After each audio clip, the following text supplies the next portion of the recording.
Sweet, so let's take maybe about 1 more minute to write down our thoughts, and then we'll get together and talk about what we put down.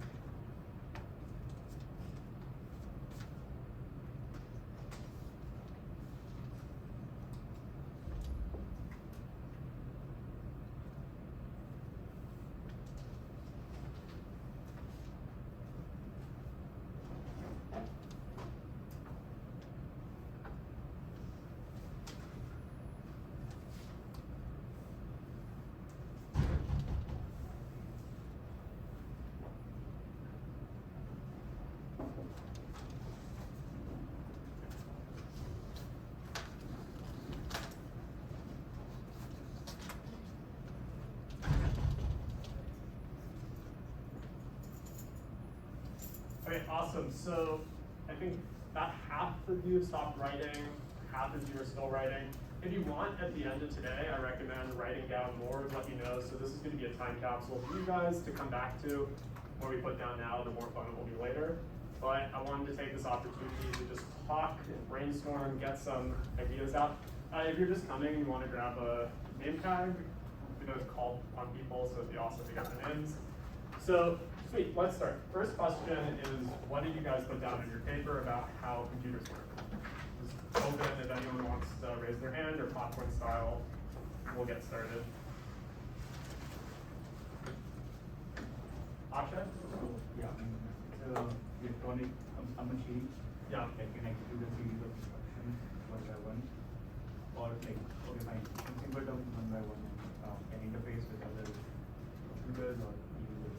Yeah, a computer is a machine that executes instructions. That's going to be a really important point that we bring up in a couple weeks. So a computer is a machine that executes instructions. What else did we put down? Zane. Add a little bit to that. I put a computer translates inputs into a series of binary code in order to perform a desired function. Yeah, a computer works on binary code. That's going to be the topic of today. We're going to talk about that. Aria, you raised your hand? Computers have memory, a stack and heap where they store code. Yeah, that's awesome. So computers have memory. I think that's something we're all familiar with. Stack and heap, if we haven't taken a computer science class, that might be a little mysterious, but that's why we're here. We're going to talk about that a bit later. It's awesome. And we'll take 2 more people. And there are no wrong answers. The prerequisites for this class is nothing. I was baseline knowledge, expecting like nothing from anybody. So anything about computers would be awesome. Ethan. Computers have an operating system that just help it run and kind of controls a lot of aspects of the computer. Yeah, so computers have an operating system. You might be familiar with Mac OS or Linux or Windows. We're going to talk about that in week 6. It's a super important thing that makes your computer safe. We'll take one more. Other Ethan. Outing myself as a non-CS person here. Basically, yeah, it processes information sort of at a scale and rate that's either impossible for human actors or extremely inconvenient. Yeah, computers can do things that people can't, and that's why we love them. And mentioned you're not a CS person. That's perfect. You're in the right place. We're going to start from a base of bits, which are 1s and 0s. It's the most simple you can get. We're going to build up to a working computer from there. So let me introduce the course a bit. My name is Zach. I'm a 4th year computer science major. So on my way out this quarter, it all goes according to plan. And this class is Demystifying Computer Science. So over the last couple of years, I was thinking about our CS curriculum and thinking about some of the problems in it. So the first one is that most CS education is super technical. It's really hard. You got these programming classes and these math prerequisites, and it makes it so computer science is inaccessible to the vast majority of people. And I think that's a problem because we use computers literally all the time. Probably about 8 hours a day. If you imagine, especially in the age of quarantine, when you're on Zoom and on your phone, it dominates our lives. So if most of us don't know too much about how computers work, but we spend all our time on it, that seems like a gap in our understanding of the world almost. That should be filled in. So this class, Demystifying CS, is about computer science. It's about computers, how they work, what they're capable of, and what they can't do. It's not a programming class. It's not meant to be technical. It's not meant to be too challenging. I'm hoping that this will just be a fun opportunity to learn some stuff about the field. And as a part of that, there's 3 tenets in this class. So the first is it should be accessible, means no prereqs. It's a technical class, but there's really no STEM background required to understand it, and that's because we're going to start at the bottom level and work up. It's holistic, and so that means is it's end-to-end. We're going to start at the bottom and try and get as far as we can. And so part of that is, I think a lot of you might have some CS background, and that's okay. There might be some review as we're going through this, but this should be an opportunity to see the full picture at once. And for me, I went through UCLA CS curriculum, and sometimes it can feel really disjointed and not meaningful. When I've been in the process of creating this class, I was able to see everything at once, and it helped me really glue things together, made things much more meaningful. And I hope that seeing everything like this will be more meaningful for you too. And then finally, I'm hoping this class will be interactive. I think, especially in the CS curriculum, you know, we'll have lectures of hundreds of people where a professor just talks at you, and that's no fun. But we have a really small class, which is really fortunate.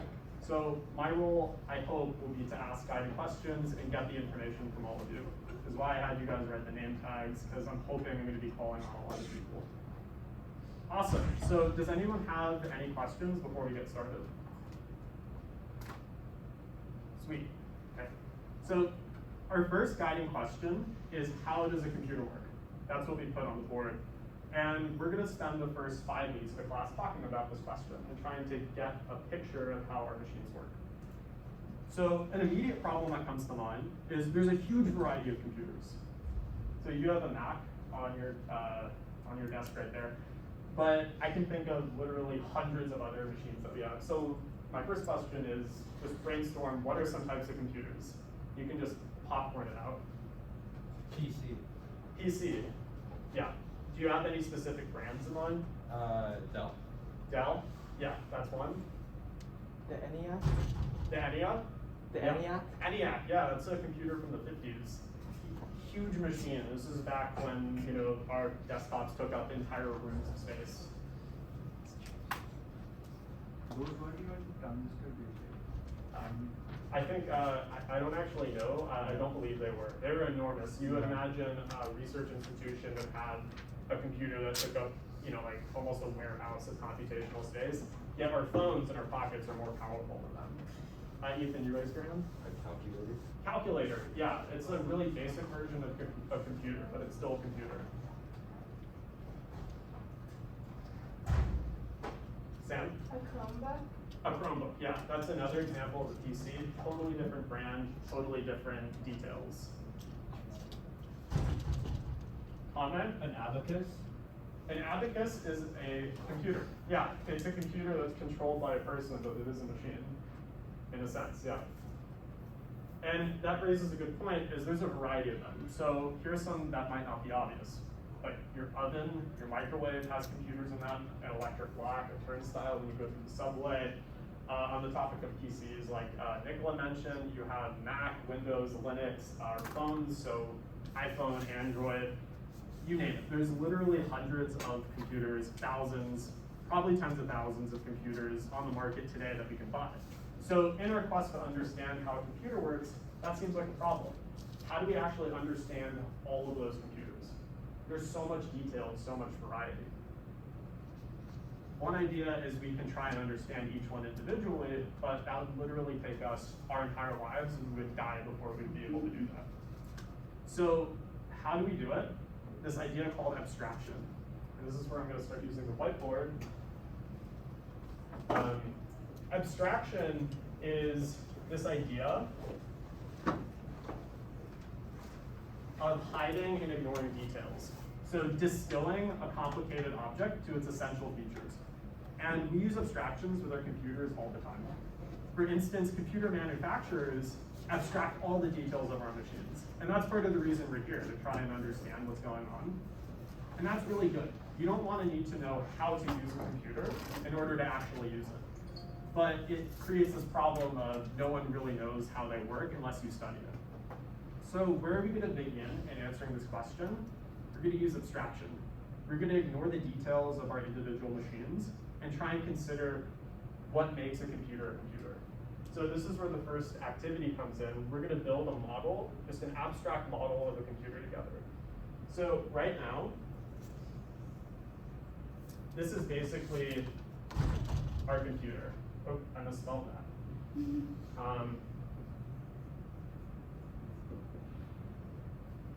We have this thing, it works, we can type on it, but we don't really know what's going on inside. So, question to everybody, we're going to crowdsource this. What are the essential parts on our computer? What should we include in our model? And there are no wrong answers here, it's just a brainstorm. Processor, yeah. So, I'm going to write that like this. Processor, essential processing unit. This is where, what does a processor do? So it's the actual thing which executes instructions. Yeah. The part that actually executes instructions. Yeah, so a CPU, I think we've all heard the term before, it's the brain of the computer. It does the actual work in the machine. What else should we include in this model? Nicola? Memory. Memory, yeah. What's the use of a computer that can't remember, right? We want to be able to store useful data and everything. So, yeah, that right there. What's your name? James? James. Something to power the computer? Yeah, power, that's important. So maybe I'll do that. We have to charge our laptops anyways, so that's power. Without it, we wouldn't have machines that can, unless it's an abacus, but maybe humans power that. Same? Maybe some sort of interface so we can input things into the computer. Input, super important. A computer without input wouldn't really be usable. What about output? Manny, yes. Thank you, Manny. We have output. So input might be I type on a keyboard, output might be the screen that shows up and the words on the screen. Or output might be a speaker playing music. Anything else. And if you have any ideas of what might go in a couple of these boxes, anything is fair game right now. Joe? Like a motherboard? Motherboard, what do you mean by that? I don't know, just the green thing that has all the little like Yeah. things on it. So what I might do is just dot this and call this, motherboard here, where the CPU and the memory are on the motherboard. And that's like an implementation detail. Aksha? Disk, like the storage. Yeah, disk. So what we'll see is this memory that's inside the CPU is actually different than the persistent storage, like a flash drive or a hard drive or a CD or a disk. So the disk is separate from the rest of the computer.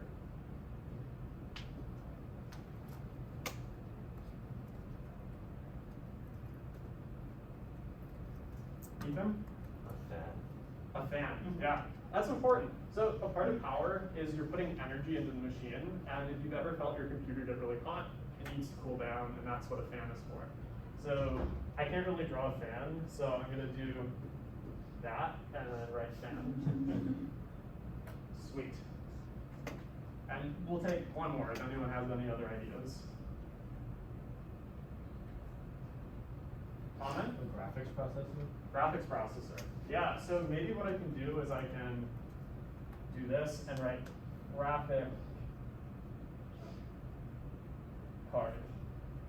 So this is like a specialized thing where modern computers might have that to run video games and maybe do machine learning. And this is great. We basically came up with a lot of the core ingredients of the computer. And what I'm gonna do is I'm gonna add one thing, and that's a connection between the CPU and the memory, which is called a bus. So basically the CPU works on data, the data is stored in the memory, and there needs to be a way to go between them. That's all. And I'm actually gonna do a little bit of erasing. So we're thinking about stuff that pertains to all machines. We want a very general model, so we're gonna try and make this model as general as possible. And to do that, we're gonna eliminate power. We're gonna eliminate disk for the time being because disk is a little complicated. We wanna stay on our computer. Eliminate the graphics card because that's specific to only certain machines. The motherboard is a important way of organizing everything, but it's an implementation detail. And then the fan, we're also gonna take out for the same reasons as power. And I'm gonna write two things into the CPU, two very important ingredients. So the first is a control unit. I'm just gonna abbreviate CU for right now. The control unit is the hardware that makes the CPU work. And then another thing called the arithmetic logic unit, which is a mouthful. But all that is a component inside of the CPU that does math. The core of all of our computing is essentially math operations, and that's what the ALU does.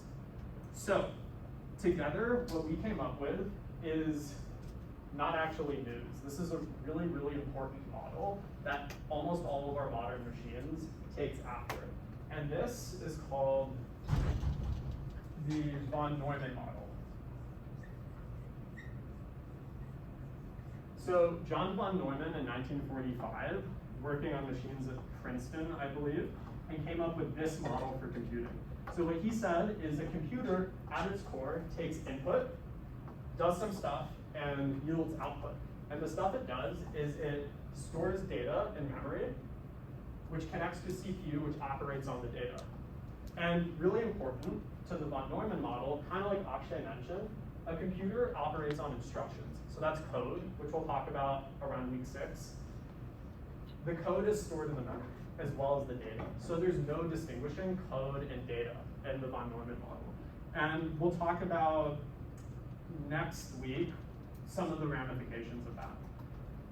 Cool. So this idea of abstraction has really helped us quite a bit. We've been able to do something called modular reasoning, which is we set up modules or just units, and we can treat them separately. So instead of understanding a computer, we can try and understand how memory works. We can try and understand how the CPU works. We can drill down even further. We can just see how does the control unit work, or how does the ALU work. So this benefits us because we can understand this really complicated thing in many smaller parts. And we can also build more complicated things from those smaller parts. And this will be our approach throughout the class, where we come up with a model and we take a module of it and drill down into the details. So now that we have this, really this class for the first 4 weeks is going to be about understanding the details of this. But where do we start? We really want something simple, and the most simple thing is bits. So that's where we're going to start. Bits are binary digits. They're ones or zeros. So I'm gonna write over here.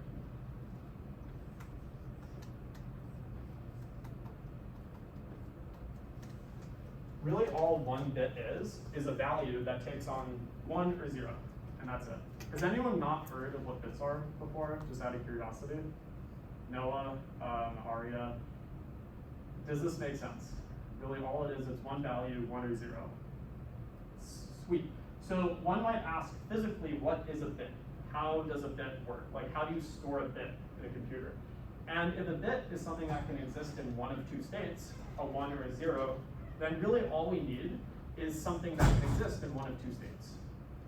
So one example is a light bulb. So I don't really know how to turn this off. Does anyone know how to turn the lights off in this room? It's from that switch. James, you look like you're ready to turn that off. Yeah. Okay, so we saw the room was really light for a moment, and now it's completely dark. Ignore that light over there. So let's say that this off state is 0. And James, if you want to turn the light back on. The room is 0, now the room is 1. So what we've seen is that this room by itself can actually store 1 bit of information, just in the lights. And just as a thought experiment, we're in Bolter Hall right now. Bolter Hall has 18 classrooms that are general assignment, meaning any department in the school can use them. So in a way, Bolter Hall can store 18 bits of information, where the on or offness of the lights is a bit. But let's think about that for a moment. This giant building storing 18 bits, would that work? No, because our computers literally store billions of bits on them. So imagine Boulder Hall, but with billions of rooms. It'd be ludicrous. Wouldn't work at all. So the question becomes, how do we actually store bits? How do we do this physically? And that's a question to all of you guys. How might we go about storing ones and zeros on a computer?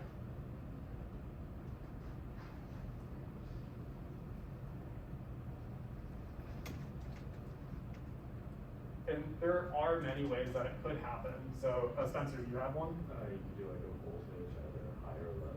Yeah, so that's actually the answer.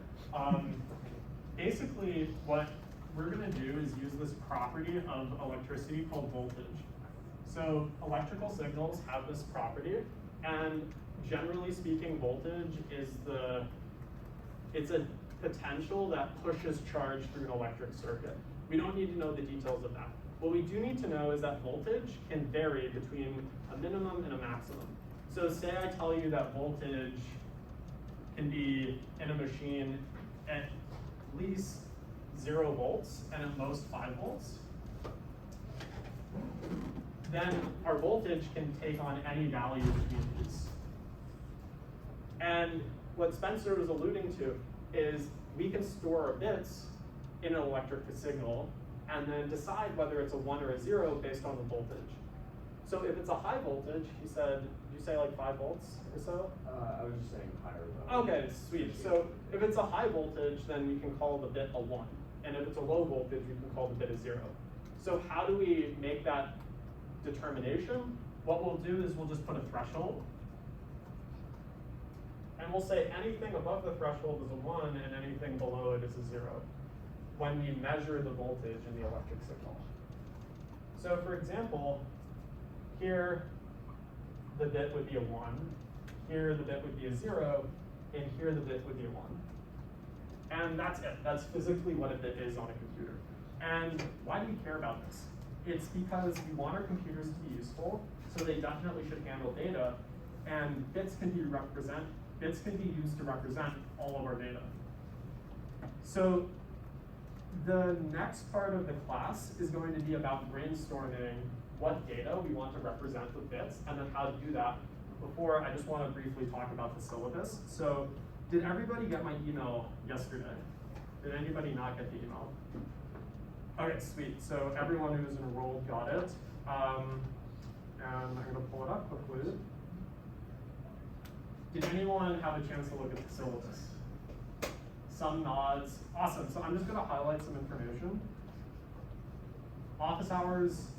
This is a 1 unit, 1 hour class a week, so I don't anticipate people will need office hours, but if you want to chat with me at any time, just let me know after class or send me an email, and I'd be happy to meet up and explain something again, or if you want to ask more questions, I'd be happy to just chat more about how computers work, because it's really fun for me. So let's do that by appointment through email or our official class discussion page. Page 1 talks a little bit about the course description, course philosophy that I touched on in the beginning. Then page 2 starts with some learning outcomes. If you have a chance to check that, that'll be the list of stuff that we're going to cover in this class, so it'll give you an idea of what you're in for. Now, course materials. So I wrote in the syllabus that you don't have to buy anything for this class. That's because I'm writing everything. After class each day, each week, I'm going to post a set of notes that basically go over what we went over in lecture. I'm hoping it should be really fun to read. I'm working with a friend, Kyle, to draw cartoons for it, and I'm hoping the notes will be pretty engaging from like a pop science perspective. And then there's a note on class communication, so I know questions might come up, and I want to have a platform where I can like send the notes to everybody. So I was thinking we could use Slack or Discord. I wanted to take a poll, what's the preferred method of communication? So we're going to start by voting for Slack, and then we'll start by voting for Discord. So if you want a Slack, please raise your hand. We got 1, 2, 3, 4, 5, 6, 7. Sweet. And 8. And if you want a Discord, please raise your hand. 1, 2, 3, 4, 5, 6, 7, 8, 9, 10, 11. Okay, so that's basically 50-50. Would the people who voted for Slack be okay with the Discord? I see a lot of nodding yes. Okay, sweet. So we're gonna have a class Discord, and I'll send out an invite link for that on email, and at the beginning of next week, I'll put the invite link on the whiteboard. Okay, so just a note for myself, I'm just gonna write Discord here. So that'll be my little bit of homework to do. For attendance, I asked, please come. I love seeing people. It's so fun to talk to like an empty room of people. As I mentioned, this class is going to be really interactive. You have a lot of questions, and so I think to really get the most out of it, it's important to be here. So I understand things can be really complicated in people's lives, and if you can't show up, just send me an email, let me know you're not coming, and that would be totally fine. So grading, this is a 1 unit, pass, no pass class. I want it to be really easy, I want it to be really fun. So to that end, absolutely no homework. I really don't want that for people. To get a pass, just please show up, and with at most 2 unexcused absences. And then there'll be a mid-quarter and an end-of-quarter course evaluation, just because this is the first time I'm teaching this, and I'd love to get feedback from everyone, so if you could fill those out, then that'd be fantastic. And one thing that's not on the syllabus, but we wrote on our papers today, how a computer works with their baseline knowledge. I'd love if everybody could do that assignment again at the very, very end, so that I could get some evidence of how much people learn, which would be really helpful for me to see where there's gaps and where I can improve the class. Sweet. And then last things in the syllabus are a schedule of topics, which if you have some time, you can check that out to see what we're gonna learn. And finally, some campus resources. Cool, so before we move forward to talking about bits and data, are there any questions? Awesome, awesome, awesome. So I'm actually gonna erase this because I'm gonna use this whiteboard. I have a question for all of you, so we're gonna do some more crowdsourcing. The question is, what data do we wanna have on computers? And if I could get a volunteer to scribe, that would be really cool. If anybody wants to do some writing on the whiteboard. James. Hi. Thank you. So if you want to just write our ideas there, our question is, what data do we want? And that could be anything. So there's really no wrong answers here. Nicola? Numbers? Numbers. Yeah, that's a huge one. I think Ethan mentioned calculators earlier. We need numbers for calculators, so that's going to be really important. Edward? Characters? Characters, yeah. Characters are letters, stuff that you might find on a keyboard. Ethan? Memory address? Memory address. Yeah, we talked about memory earlier. We want to be able to access our memory, and to do that, we're going to use addresses, or like identifiers for memory slots. Those are just numbers. Yeah, they are. We're going to just get everything and then talk about it. Joe? Pictures? Pictures, yeah. Take a selfie on a phone, that's a photo. We want to be able to represent that on a computer.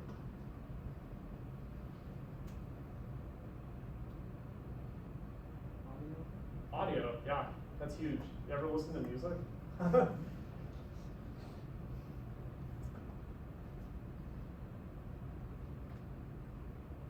Anything. Video. Video, yeah. That kind of goes hand in hand with pictures.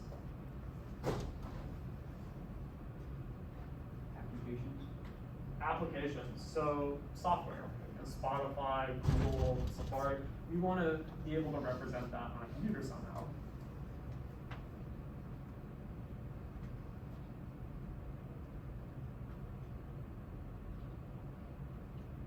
So I was thinking of 2 more things. So you ever write a Word document or an essay, you need words. And then another is logical values. And we'll talk about that in a moment. Okay, so any more ideas? Speak now or forever hold your peace. So we're gonna go forward with this. Okay, sweet. So, thank you. So these are data that we want to represent on our computers. So what we're going to do now is we're going to talk about how to actually represent this stuff with bits. All we have are ones and zeros, which are voltages. How do we go from that to, say, a number on a computer, or a letter, or a picture, or a video? Turns out we can represent all of this just with our ones and zeros. So I'm going to begin with the easiest one in my opinion, which is logical values. Does anyone know what a logical value is? Nicola? True or false? True or false, yeah. So in logic, we have this idea of statements being true or false. So for example, when I say 2 plus 2 equals 5, that's a false statement. Or if I said, my name is Zach, and I'm standing up right now, that would be a true statement. And so the question, let's see, what can we erase? Let's erase this. So the first question is, given a statement, maybe we want it to be true, maybe we want it to be false. How do we represent that just with bits? And that's an open question. If anyone has an idea, just shout it out. Aria? It's like 1 false and 0 true. Yeah, that's a really good idea. So we have logical values. And the idea is let's call 1 false and 0 true. So basically, if we have a value or a statement, instead of saying it's false, you're saying we can just say it's 1. Or instead of saying it's true, we can say it's 0.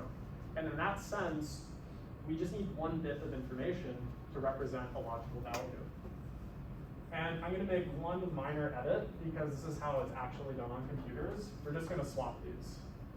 So on our computers, 0 is false and 1 is true. And that's it. 1 bit. We already know how to do one thing on the list. Just takes 1 bit of information. So a bit of terminology, that will be in the notes. These are also called Boolean values. Boolean. So it's this big word, but all Boolean refers to is true and false values. So if you ever hear of Boolean algebra, that's how to combine trues and falses together. So let's move to the next one. It's going to be a little bit more complicated, but let's talk about numbers for a moment. All we have are 1s and 0s. How do we represent our numbers?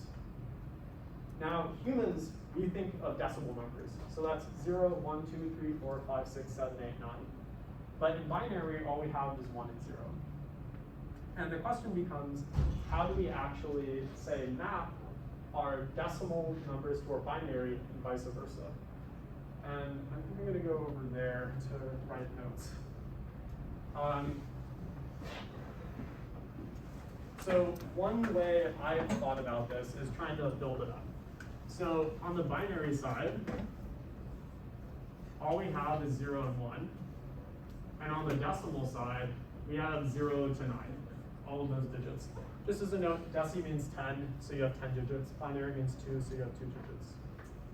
So suppose we only had 1 bit of information. Then what we could do is we could do this. Write down 0 and 1. We can represent 2 numbers, 0 and 1. But maybe we want to represent more numbers. So maybe we want 3 and 4. So we don't have enough information here to do that. Let's just add another bit.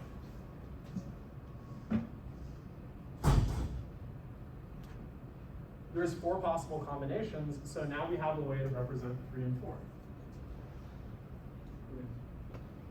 But we don't want to stop there. Oh, I messed that up, I think. 2 and Yeah, thank you. Thank you, Akshay. 2 and 3. This is 4 values. So we have 0, 1, 2, 3. We want more, so let's add another bit. We get, adding 1 more bit gives us 4 more possibilities.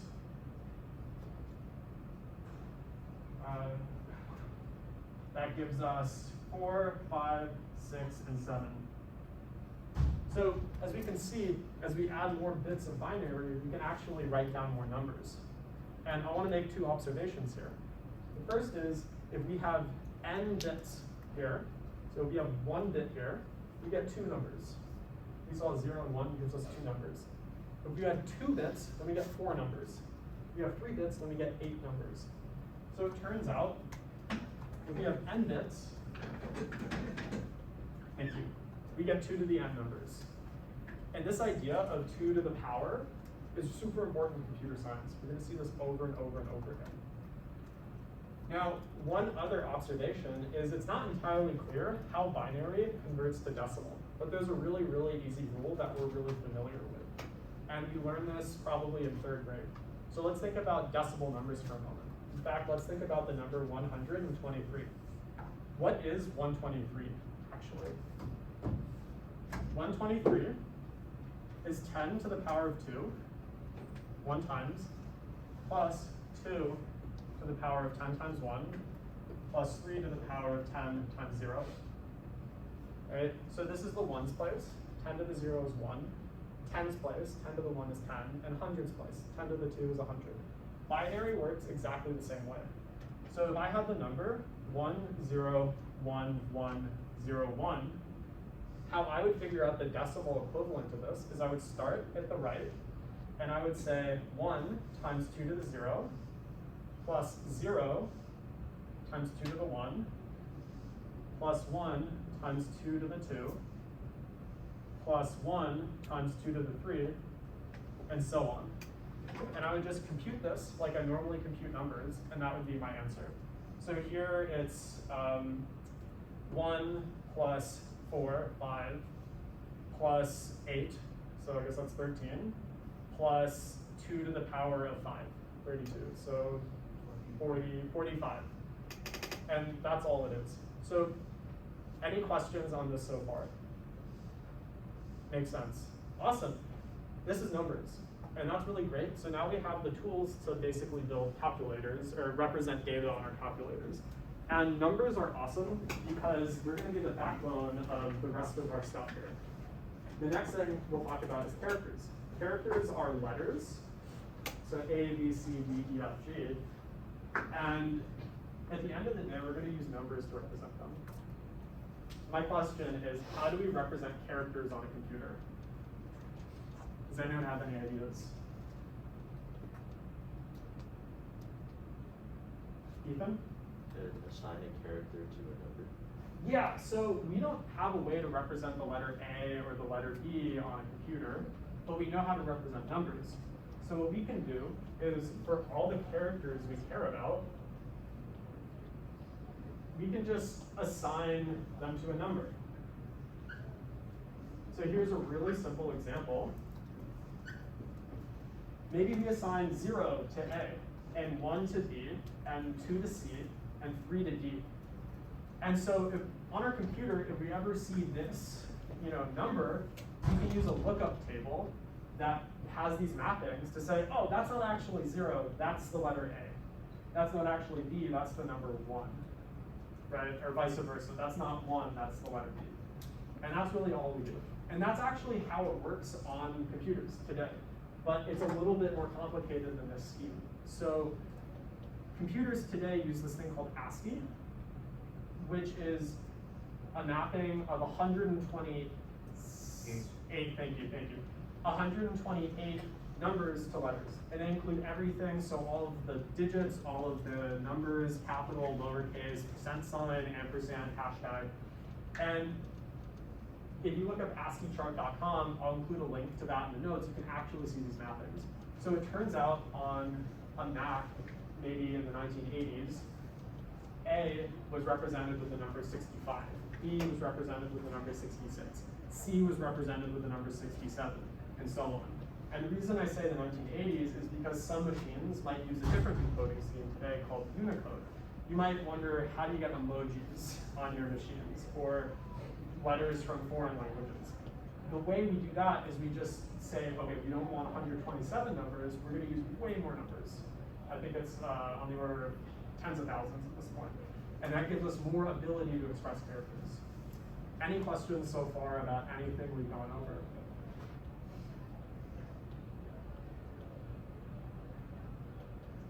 Cool. So we have a few more things we're going to cover. The first is words, because they're really related to characters. Question, how do we represent a word on a computer? So for example, my name, Zach. How would we store that on the computer? Nicola? It's just 4 characters. It's 4 characters, yeah. So we need a way to organize these 4 characters together. And one way to do that is just with a list.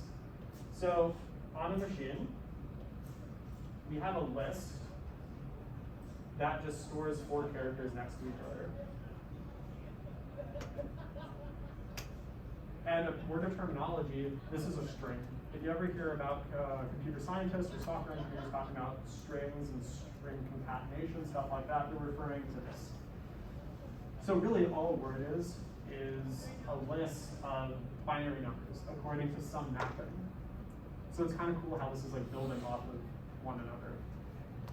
Let's get a little bit more complicated. So we talked about memory addresses with something thrown up there. We'll come back to this. It turns out, as Akshay mentioned, memory addresses are just numbers on computers.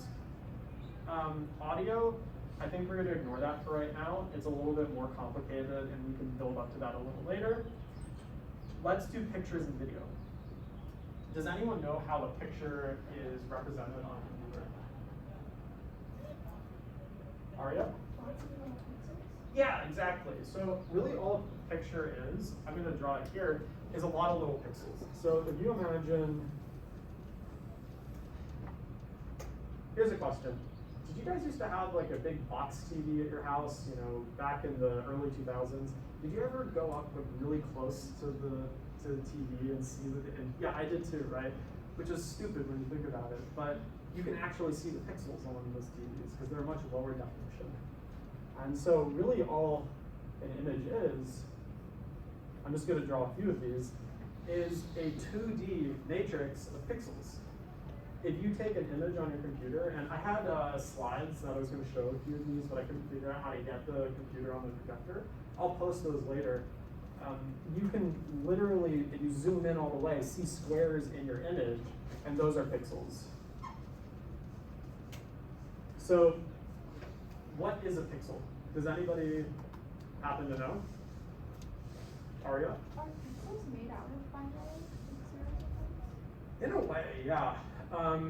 So what a pixel is it's a combination of 3 colors. So I have a picture on the slides, which you can see when I post them. If you put a phone under a microscope, what you'll see is on the screen, there are like little nodes that look like squares that have 3 colors, and that's, I'm gonna write it here, R, G, and B. Red, green, and blue. So your phone is made up of a grid of little like lights that are red, green, and blue. And the reason for this is these are the primary colors of light. This is all you need to create all the colors that you would see on a computer. And by mixing together red, green, and blue, you can achieve magenta and cyan and brown and orange, whatever you want. So what is a pixel? It's essentially this collection of values that represent how much red, how much green, or how much blue should be displayed in that little box. And here's my eraser.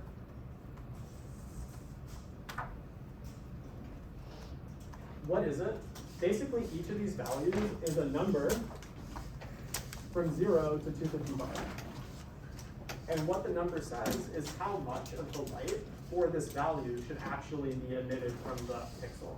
So if the R is 0, no red will come through. But if the R is 255, then the most amount of red will come through. And by varying these numbers, you can get everything. So for example, does anyone know what 100, 100, 100 is? James? White? Almost. It's gray.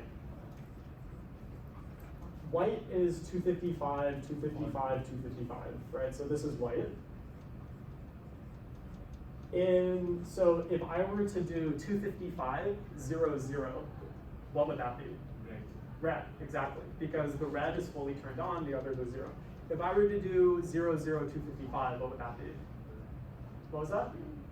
Blue, yeah, exactly. So how RGB works, in the slides I have a little Venn diagram showing how the colors mix together. But basically if I have 255, 0, 255, I'd have all the red and blue, and that would give me magenta. If I had all the red and green, but no blue, that would give me yellow, which is weirdly counterintuitive. And then the other is that I have all the green and all the blue, but no red, I've got cyan. And that might be familiar. That's printer colors, magenta, cyan, and yellow. And so while R, G, and B are what's used on our machines, cyan, magenta, and yellow is what is there in the real world to create all the colors that we need. Great, so we have picture. The final one I wanted to talk about is video. Does anybody know how video is represented on a computer?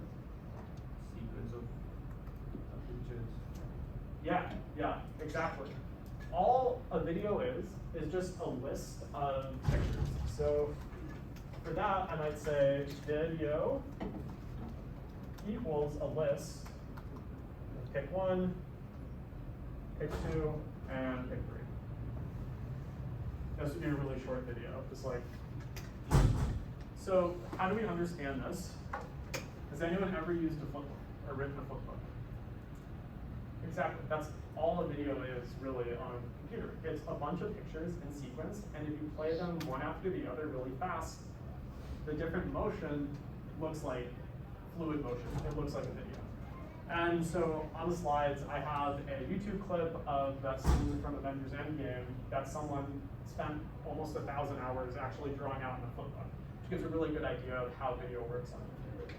All it is a list of pictures, and all a picture is a 2D matrix of pixels, and all a pixel is 3 numbers, and all 3 numbers is binary. So that's how you get video from 1s and 0s. Great. So that's all I have prepared for today. Basically what we went over was the von Neumann model, which is an abstract model that we're going to unravel throughout the class. And we talked about bits and data, and the data that we want on our machines. So next week, now that we have our data, we're going to talk about how to actually manipulate it and do useful stuff. And I erased it, but that's going to start to investigate how the CPU works. Thank you, everybody.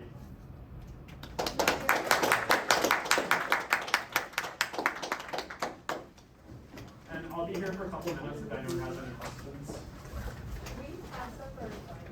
Yeah, if you want to pass up your binder paper, if you want to write your name on it, I'll hand that back to you in about 2 weeks, okay? And also the name tags, I'll hand those back to you. At the beginning, you had us like put down some paperwork for like the capsule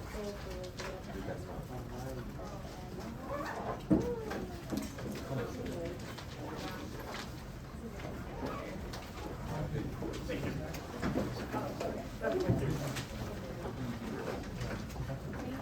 Yeah, thank you. Thank you. Oh, really?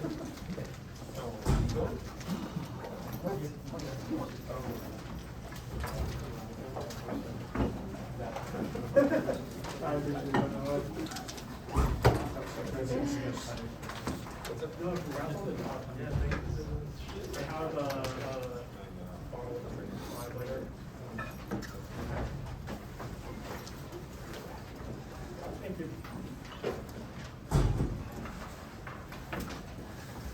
Yeah, thank you. Spencer, we have time.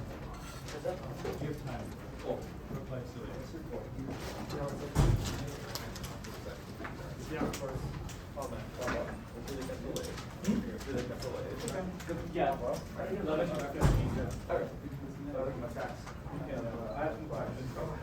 Thank you. Whose phone is this? It's recording for. Yeah, my big head was in the way. Sorry.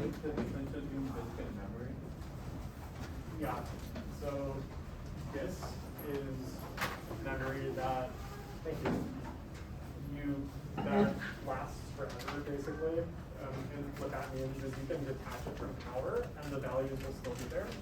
Whereas memory, as in the computer, when you just like take the power out, it erases everything. When the computer is actually processing stuff, it works on the memory in the mother, like in the actual like CPU area, and doesn't really touch disk because it can avoid it. That's what we'll talk about in week 3. We're going to go over the different types of memory and how it like stacks together basically.